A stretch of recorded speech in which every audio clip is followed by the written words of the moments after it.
Assalamualaikum warahmatullahi wabarakatuh.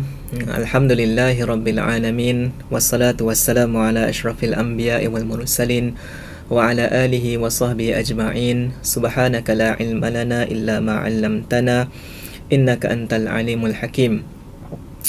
Kita bertemu lagi dalam siri kupasan kitab Nazariyatul Maqasid Indal Imam Syatibi yang telah ditulis oleh Profesor Dr. Sheikh Ahmad Raisuni kan.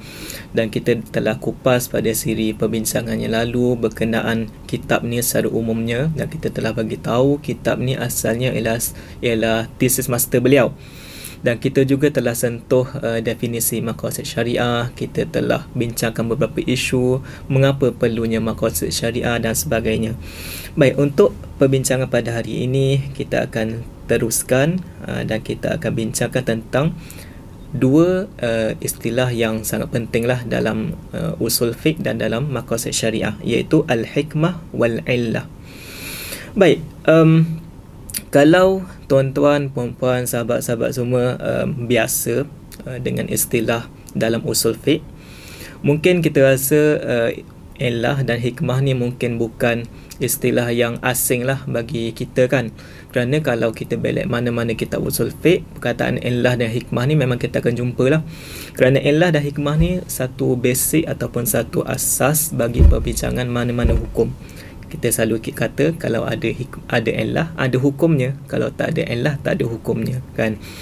Dan dalam maqasid syariah juga kita selalu bincangkan tentang hikmah dengan illah. Dan ni tak pelik lah ya. Dan kita semua kena faham bahawa ilmu dalam Islam ni, ilmu-ilmunya dia saling berkait. Kalau kita dalam perbincangan fiqh, kita akan sentuh tentang ulum Quran, kita akan sentuh tentang hadis dan sebagainya. Dan maqasid dan usul fiqh ni lagilah ketara kaitannya. Kerana kalau kita tengok sebahagian fuqaha ataupun sebahagian usuli dan sebahagian maqasidi, ulama maqasid, dia kata maqasid syariah ini sebenarnya lahir daripada rahim usul fiqh kan. Rahim usul fiqh maksudnya dia lahir daripada satu perbincangan. Hasil dari perbincangan usul fiqh yang pelbagai itu, akhirnya lahirlah satu perbincangan yang kita namakan sebagai maqasid syariah. Jadi sebab tu tak pelik kita tengok istilah yang ada dalam usul fiqh ada juga dalam maqasid syariah, kerana asalnya maqasid syariah itu juga daripada usul fiqh. Walaupun kalau kita tengok sebahagian ulama sekarang ni mungkin ada yang nak keluarkan maqasid syariah daripada usul fiqh. Itu atas sebab-sebab tertentu lah kan. Kalau sahabat-sahabat nak lebih detail, saya boleh sarankan baca buku Ibn Ashur kan, maqasid syariah beliau. Dan boleh juga tengok tulisan Raisuni dalam muhadarat fi maqasid syariah beliau. Ada dibincangkan dan kita tak bincangkan kat sini lah. Baik, kalau kita tengok Nazariyatul Maqasid kat sini, Raisuni mulakan perbincangan dengan al-hikmah. Hikmah ni dia tak ada isu sangat, sebab semua ulama apabila mereka sebutlah hikmah, maksud yang diinginkan adalah sama. Apabila mereka sebut tentang hikmah, yang mereka inginkan ialah maslahah ataupun tujuan ataupun matlamat yang diinginkan di sebalik pensyariatan hukum. Jadi tak ada masalah. Sebab tu kalau kita tengok Raisuni apabila beliau mulakan perbincangan kat sini, beliau kata ammal hikmatu fatusta'malu muradifan tamaman liqasdi syari' atau maqsudihi. Hikmah digunakan secara sinonim, betul-betul sinonim dengan qasdu syari' ataupun maqsudu syari' atau maqasidu syariah. Semua term ataupun semua konotasi ini membawa maksud yang sama. Hikmah, maqasid syariah, qasdu syari', semuanya membawa maksud yang sama, iaitu tujuan ataupun matlamat yang diinginkan oleh syari' ataupun Allah Subhanahu Wa Taala melalui pensyariatan hukum. Jadi sebab tu kalau kita tengok para ulama apabila mereka membincangkan tentang maqasid satu hukum, contohnya kat sini Raisuni bawakan kata-kata Ibn Farihun. Beliau membincangkan tentang maqasid al-qada', maqasid bagi kehakiman. Beliau kata wa amma hikmatuhu, apabila beliau bincangkan tentang maqasid, beliau sebut tentang hikmah, membuktikan bahawa maqasid dengan hikmah ni dia tak ada beza kan. Kita sambung sikit. Wa amma hikmatuhu faraf'ut taharuj wa raddut tawa'ub wa qam'ul madzalim wa nasrul mazlum wa qat'ul khusumat wal amru bil ma'ruf wan nahyu 'anil munkar. Jadi hikmah untuk kehakiman ialah untuk menghapuskan kezaliman, untuk membantu orang dizalimi, untuk menghilangkan ataupun menghapuskan pergaduhan, pertikaian, melakukan amal makruf, nahi mungkar dan sebagainya. Jadi apa yang saya nak bagi tahu kat sini, para ulama apabila mereka bincangkan hikmah, secara tak langsung yang mereka bincangkan ialah maqasid syariah ataupun qasd syari', kerana kedua-duanya tak membawa perbezaan yang ketara lah, ataupun kalau Rasul nyatakan dia sinonim kan. Dan kalau saya nak bawa contoh supaya hikmah ni kita lebih nampak kan. Hikmah ni kalau kita dekatkan dalam kehidupan kita, sebagai contoh kita dalam pemusafiran.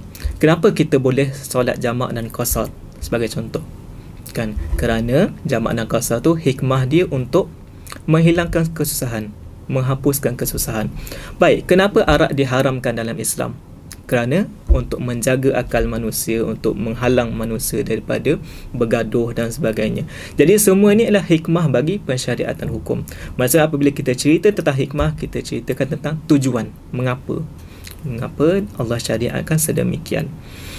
Dan sebab itu juga apabila para ulama bincang tentang hikmah, yang mereka maksudkan pada hikmah tu ialah sebab yang hakiki daripada hukum. Kan? Kenapa boleh jamak qasar? Kerana ada kesusahan. Kenapa arak diharamkan? Kerana untuk jaga akal. Jadi sebab itu kita tengok sebahagian ulama apabila mereka bincang tentang hikmah, mereka juga guna perkataan illah. Kan? Kerana illah bagi jamak qasar yang sebenarnya ialah untuk hilangkan masyaqqah. Kan? Dan illah bagi larangan arak asalnya ialah untuk menjaga akal. Baik. Tapi kalau kita pergi lebih detail, kita tengok hikmah ni kadang-kala dia ada isu dia. Kan? Kita tengok dalam perbincangan usul fiqh, mereka bincang, para ulama bincang, hikmah ni kadang-kala dia tak zahir dan kadang-kala dia tak mundabit. Kita akan sentuh nanti sikit. Zahir ni maksudnya kadang-kadang hikmah tu tak jelas. Kan? Contohnya kita kata akad jual beli ni ataupun jual beli adalah untuk menimbulkan keredaan antara penjual dan pembeli. Sebagai contoh, hikmahnya keredaan. Tapi macam mana kita nak ukur penjual tu reda tak reda? Sebagai contoh kan, mungkin dia jual, dia senyum muka okey, tapi dia tak reda kerana reda tu dalam hati kan. Jadi hikmah tu tak jelas. Macam mana kita nak ukur tu kita tak tahu. Jadi para ulama cari hukum lain ataupun sifat lain yang boleh ganti tempat keredaan tu. Mereka cari satu benda lain dan nama tu dan benda lain tu kita namakan sebagai illah, kan, iaitu ijab dan qabul. Jadi bila ada ijab dan qabul, transaksi jual beli tu sah, kan, kerana ijab dan qabul tu lebih zahir lah berbanding keredaan tu. Dan satu lagi, mungkin juga kita kata hikmah ni kadang-kadang dia tak mundabit, dia tak seragam antara manusia. Sebagai contoh, kita kata orang yang musafir, kadang-kadang mereka ni tak rasa susah. Contohnya kan, contohnya mereka ni dah selalu musafir, selalu jalan jauh, mereka tak rasa susah. Tapi ada juga segolongan lain yang mungkin mereka ni sakit atau tak sihat, mereka lalu perjalanan yang sama tapi mereka ada lebih banyak masyaqqah daripada yang pertama tadi. Jadi siapa yang boleh jamak? Siapa yang boleh qasar? Kan? Jadi sebab itu para ulama apabila mereka bincang tentang hukum ni, mereka tak kaitkan hukum dengan hikmah, tapi mereka kaitkan hukum dengan illah. Illah bagi jamak dan qasar ialah boleh musafir. Pemusafiran tu maksudnya siapa yang musafir, cukup jarak dia dapat qasar, dapat jamak walaupun tak ada masyaqqah tu, kan. Jadi ini menyebabkan satu isu lain lah dalam perbincangan usul fiqh dan maqasid syariah, iaitu isu tentang penggunaan istilah illah. Kalau kita tengok Resuni kat sini, beliau nyatakan ammal illah fahuwa mustalahun dhu syujun. Illah ni satu mustalah, satu istilah yang banyak penggunaan dia. Kan, tadi kita kata hikmah tu ada sebahagian ulama pakai illah bagi merujuk kepada hikmah. Kan, ada sebahagian ulama yang gunakan illah merujuk pada sifat. Tadi kan yang kita kata ijab dan qabul dan pemusafiran tadi. Jadi sebab itu ada apabila kita baca kitab mana-mana kitab Turath terutamanya, kita perlu fokus ataupun kita perlu faham betul-betul apakah yang diinginkan daripada penulis. Terutamanya kalau kita nak konteks sekarang Syatibi lah. Kerana dalam muwafaqat ni perkataan illah dan hikmah, terutamanya illah, sering berulang-ulang. Jadi kalau kita salah faham apa yang Syatibi kata, jadi banyaklah salah faham kita kan. Sebab itu apabila kita tengok kat sini, Syatibi bila jelaskan penggunaan illah dari sudut beliau lah. Kerana illah ni kita kata tadi ada banyak maksud. Baik, Syatibi kata wa ammal illatu fal muradu biha al hikam wal masalih. Baik, apabila kita belajar ataupun kita baca muwafaqat ni, kita kena faham bahawa apabila Syatibi menggunakan kata illah, yang beliau maksudkan ialah hikmah ataupun maslahah kan, bukannya merujuk pada illah yang dalam bentuk sifat tadi kan. Apabila beliau sebut illah, yang dimaksudkan ialah maslahah daripada hukum itu. Sebab tu kalau kita tengok Syatibi, beliau kata illah untuk kita boleh qasar, dapat jamak dalam pemusafiran ialah masyaqqah. Masyaqqah itu ialah illah bagi keringanan. Kerana bagi Syatibi hikmah itu ialah illah kan. Dan ini satu perbezaan dari sudut penggunaan istilah je lah, tapi pentinglah apabila kita tengok dengan lebih detail penulisan Syatibi nanti. Dan Rasuni ada banyak lagi perbincangan tentang istilah ni, tapi saya rasa untuk perbincangan ini saya tak perlu pergi pada semua. Cuma saya nak bagi tahu bahawa penggunaan istilah sangat penting, dan sebab itu juga kalau saya boleh bagi tahu satu usaha yang telah dilakukan oleh Institut Darul Ihsan, kita telah buat satu kompendium maqasid syariah yang dalam tu kita muatkan beratus-ratus istilah maqasid syariah lah. Jadi kita pergi pada illah dan hikmah tadi kan, tapi kalau sahabat-sahabat semua nak pergi lebih detail dan lebih mendalam, sahabat-sahabat semua boleh rujuk lah pada kompendium itu. Baik, setakat itu saja. Assalamualaikum warahmatullahi wabarakatuh.